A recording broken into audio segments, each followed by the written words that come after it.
This is steak I bought at the grocery store. 4 pieces, see the size of it? I got 4 pieces for $3.98. The price per pound is $5.99 a pound. Semi-cheap. It's not cheap steak, but in the middle between the expensive steak in the grocery store and the cheapest steak.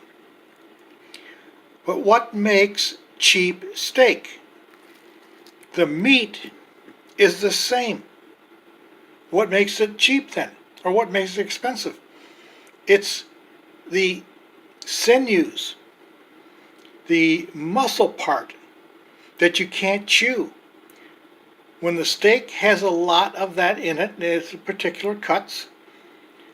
Okay, the meat is just as good as the expensive steak, but it's got all this sinew in it, or gristle, or whatever you want to call it, that's difficult to chew. So therefore, it is cheap cut of meat.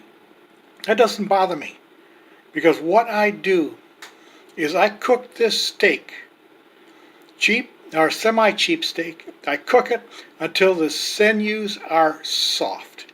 That means I cannot have it rare, and I don't like it rare anyway. If it was rare, I could not eat semi-cheap steak. Only expensive steak can you eat rare. So I am going to cook this until that muscle tissue softens up. And basically I like it like that. I like my steak very well done.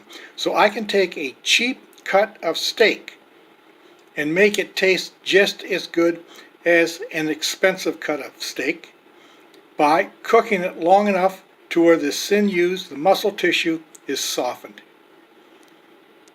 There's the piece I am going to cook in my electric frying pan. Pan looks bad, but I don't care because it's nice and smooth. I scrape it with a spatula until it's all smooth. Dark spots, I'm never going to get rid of them. I can wash this pan every day and that'll come back the next day, so I live with it. But anyways, this is the piece I am going to cook. Semi-expensive, and I am going to make it taste expensive. There's my piece of steak, well done, medium price cut. Let's see if it tastes like an expensive cut.